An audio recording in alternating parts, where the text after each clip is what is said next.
अगला क्वेश्चन था, अगर ए एक मैट्रिक्स है 1 2 4 2, आपको ये शो करना है determinant of 2a is equal to 4 times determinant of A. हम लोगों ने इस तरीके का एक रिमार्क देखा था। क्या था उस रिमार्क में जी? के ए का determinant k to the power n A होता था, यही होता था। अगर मैं यहाँ पे ध्यान से देखूं तो के क्या है, 2a है, तो इसका क्या होगा 2 की पावर एन। एन क्या है? Order of matrix. यहाँ ऑर्डर क्या है? 2/2, तो यानी 2 की पावर 2 मॉड ए। देखा जाए तो 4 मॉड ए तो आई पे करेगा, ठीक है। तो ये तो हम रिमार्क के थ्रू हमने प्रूफ कर दिया। अब हम जरा इस सवाल के थ्रू इसको प्रूफ करने की कोशिश करते हैं जरा, ठीक। तो 2a अगर मैं निकालूंगा तो ये 2 4 8 4 यही मैट्रिक्स बनेगा। अब इसका अगर मैं डिटर्मिनेंट निकालूं तो ये डिटर्मिनेंट 2 4 8 4 ऐसे रहेगा, और 2/2 मैट्रिक्स का डिटर्मिनेंट होता था AD माइनस BC। AD यानी डायगोनल के मल्टीपल करके उसको सब्ट्रैक्ट कर देते थे। 2 चौक 8 माइनस 32 कितना आया? -24, ठीक है। अब निकालिए 4 times determinant of A. 4 times determinant of A का मतलब क्या हुआ? 4 टाइम्स 1 2 4 2 है ना। क्या होगा ये? 4 टाइम्स 2 माइनस 8, 4 टाइम्स 2 माइनस 8 हुआ -6 यानी -24। देखो वो इसके बराबर आ गया, इज इक्वल टू, है ना, यही तुम्हारे LHS पे था, हैंस प्रूफ, यही तुम्हें प्रूफ करना था। तो प्रॉपर्टी के तहत तो आपने यहाँ पे देख लिया कि आएगा ही आएगा, पर आएगा कैसे? आपने मैट्रिक्स की वैल्यू रख के चेक करी, ठीक। अगला है, अगर ए मैट्रिक्स दिया हुआ है ये आपको, तो आपको फिर शो करना है 3a का डिटर्मिनेंट जो है वो 27 डिटर्मिनेंट ए है। तो फटाफट से 3a अगर मैं निकालता हूं यहाँ पे तो हो जाएगा 3 0 3 0 3 6 0 0 12, है ना। और इसका अगर मैं डिटर्मिनेंट निकालता हूं, देखो अब मेरे को सबसे ज्यादा रो किधर, जीरो किधर दिख रहे हैं? फर्स्ट कॉलम में और सेकंड कॉलम में। तो मैं कॉलम वाइज निकाल लेता हूं। किसी भी, अगर मैं C1 को लेता हूं, कॉलम 1 को अगर मैं लेता हूं, तो 3 टाइम्स ये और ये हटेगा, क्या आएगा? 3 6 0 12, बाकी सब जीरो हो जाएंगे। मैं उतना लिख नहीं रहा, ठीक है, अंडरस्टूड है, ठीक। अगर इसको सॉल्व करोगे तो 3 इंटू 12 या 36 माइनस 0 108, ठीक। आपके पास 108 आ गया। अब अगर मैं RHS में जाता हूँ, 27 mod A, sorry 27 determinant of A, तो 27 टाइम्स 101 012 004। यहाँ पे भी कॉलम 1 के अलॉन्ग ही चलते हैं ना, क्योंकि वहां ज्यादा जीरो है मेरे पास। तो 27 इंटू 1 क्या हो जाएगा? 1024, ठीक है। तो 27 इंटू 4 माइनस 0 विच इज 27 4 का कितना होता है? 108, ठीक।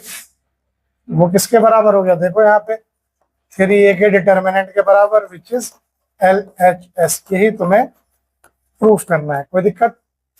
ठीक है, बहुत इजीली ये सारे क्वेश्चंस बनेंगे आपके, ठीक है। अब आपको डिटर्मिनेंट निकालना है, ठीक है। फर्स्ट सेकंड आपको दे रखे हैं, उसका डिटर्मिनेंट निकालिए आप आराम से, ठीक। कैसे निकलेगा? इसमें देखो यहाँ ज्यादा जीरो है, कौन सा में? सेकंड रो में जीरो ज्यादा है, तो मैं सेकंड रो के अलॉन्ग निकाल लूंगा। इसमें कहीं पे भी जीरो नहीं है, तो कहीं से भी आपकी मर्जी है, रो 1 से निकाल लेना, रो 2 से निकाल लेना, ठीक।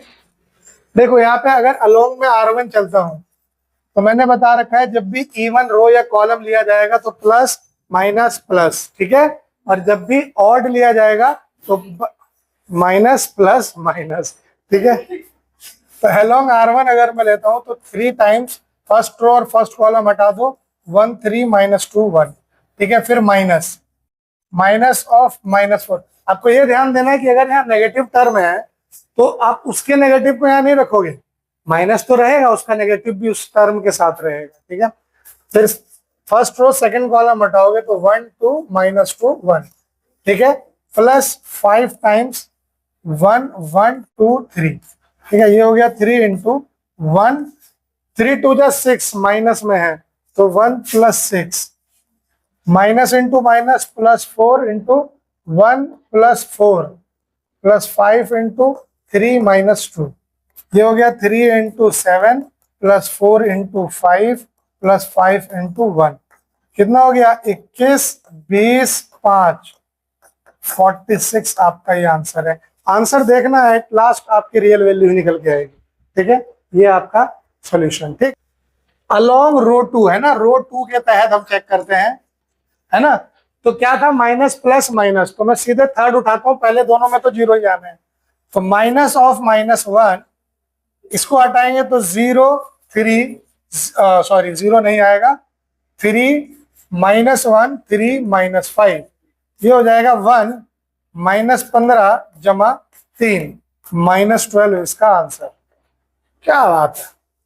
अगला सवाल है 0 1 2 -1 0 -3 -2 3 0। इट्स अप टू यू, किसी भी रो से किसी भी कॉलम से कर दो। अलॉन्ग R1 अगर इसको देखो तो क्या होगा, ये 0 -1 -2, R1 से कर रहे हैं, 0 -3, इस 0 को लिखते ही नहीं है, चलो हटाओ, -1 -1 -2 -3 0 +2 -1 0 -2 3, है ना। ये हो जाएगा -1 टाइम्स 0, और ये हो गया +6 -6 +2 इंटू -3 -0, ये हो गया -1 -6 +6, और ये हो जाएगा -6, इट विल बी 0। ठीक है, चलो अगला देखिए इधर, किससे करें, सेकंड रो से ले लेते हैं। अलोंग R2, R2 से करेंगे तो उसको 0 माइनस प्लस माइनस यानी 2, ये और ये हटा, बचेगा क्या, 2 3 -2 0, है ना, -1, ये और ये रो हटा, 2 -1 3 -5। ठीक, 2 टाइम्स 0 -6, और हो जाएगा +6 +1 -10 +3, 2 6 12, और ये होगा -10 और 3 हो जाएगा -7, 12 में से 7 गया 5। Very simple. ठीक, फिर क्वेश्चन दे दिया, ए मैट्रिक्स दिया हुआ है, तो डिटर्मिनेंट ऑफ ए आपको निकालना है। ठीक है, determinant of A will be equal to 1 1 -2 2 1 -3 5 4 -9 का डिटर्मिनेंट। इसको अगर मैं R1 के अलोंग सॉल्व करता हूं, अलोंग R1, तो डिटर्मिनेंट ऑफ ए मेरा क्या आएगा, 1, इसको लेंगे तो 1 4 -3 -9 -1, ये हो गया 2 5 -3 -9 प्लस -2, ये हो जाएगा 2 5 1 4, है ना। क्या करना होता है कि जो भी हमने एलिमेंट उठाया उस एलिमेंट का रो और कॉलम छोड़ के बाकी सबको लिख देना होता है। ठीक है, यहां से हमारे पास ये आ गया 1, डिटर्मिनेंट ऑफ ए आ गया 1 इंटू -9 + 12, वेरी गुड, ये हुआ -1 इंटू -18 + 15, ठीक है, -2 इंटू 8 - 5, वेरी गुड, ये हो जाएगा 1 इंटू 3 -1 इंटू -3 -2 इंटू 3, हो गया 3 + 3 -6, इट विल बी 0। फिर अगला क्वेश्चन है, find the values of x if this is given 2 4 5 1 is equal to determinant of 2x 4 6x, and second one is 2 3 4 5 is equal to x 3 2x 5। ठीक है, जब हमने इसका इंट्रोडक्शन टॉपिक का किया था, मैंने वहां क्लियरली आपको एक चीज कही थी कि जब मैट्रिक्स इक्वल होते हैं तो उसके कॉरेस्पॉन्डिंग एलिमेंट्स इक्वल होते हैं, और अगर डिटर्मिनेंट इक्वल होंगे तो डिटर्मिनेंट की वैल्यूज इक्वल होंगी। ठीक है, कॉरेस्पॉन्डिंग एलिमेंट्स का कोई लेना देना नहीं है। ठीक है, तो जब आप लेफ्ट साइड का डिटर्मिनेंट सॉल्व करिएगा तो it will be 2 - 20 is equal to 2x square -24, ये आपके पास इक्वेशन बनेगा, है ना।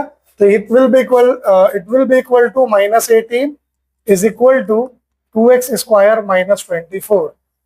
आप इसको इधर ले आइए, -18 + 24 is equal to 2x square, और 2x स्क्वायर को मैंने पहले लिख दिया, -18 + 24 will become 6, x square will become 6/2 which is nothing but 3। x square 3 है तो x क्या हो जाएगा, ±√3। यस, ठीक है, x स्क्वायर अगर 3 है तो x हो जाएगा ±√3। ठीक। फिर यहां उसने क्या कहा है, इसमें भी अगर देखो तो यहां से हो जाएगा 10 minus 12 is equal to 5x minus 6x। ठीक है, ये कितना हो गया, -2 is equal to -x, minus से माइनस कट गया, x की क्या वैल्यू आई, very simple, very easy, clear. अगला क्वेश्चन है कि अगर x to 18x is equal to 6 to 18 6, then x is equal to what। बहुत देखो, देखने में ऐसा लगेगा कि एलिमेंट सेम है, ये भी तो सेम है, x की वैल्यू 6 लिख दी जाए, हमारा आंसर हो गया, है ना। लग रहा है ना देखने में, ये 2 है, ये 2 है, ये 18 है, 18 है, या दोनों में 6 6 है, x x है, x की वैल्यू 6 रख दो, खत्म, है ना। तो करके देख लो तो पता चल जाएगा। ये हो जाएगा X square minus 36 is equal to 36 minus 36, X square minus 36 बराबर 0, एक्स स्क्वायर बराबर 36, तो एक्स क्या हो जाएगा, अंडर रूट 36, एक्स की वैल्यू आएगी plus minus 6, which is option B. देखो अगर इसको देखते तो क्या लिख देते, 6, है ना, यही है डिटर्मिनेंट बना हुआ है, तो मैट्रिक्स बना होता तो इसकी वैल्यू 6 ही होती। ठीक, इस तरीके से हमारे ये क्वेश्चंस बने। कोई डाउट है इस एक्सरसाइज में, पक्का, गुड।